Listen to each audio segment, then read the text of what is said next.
First, you add the desired amount in your cup. Be sure to look at the directions on the product. Add your hot shots and stir vigorously while adding steamed milk to the brim. To eliminate clumps, we suggest stirring well with our own patented barista. For iced drinks, add the desired amount of flavor to a stainless mixing cup. Add hot shots and stir well.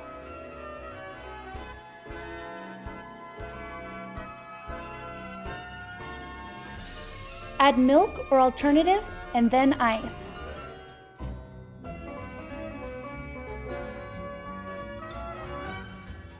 Pour into a cup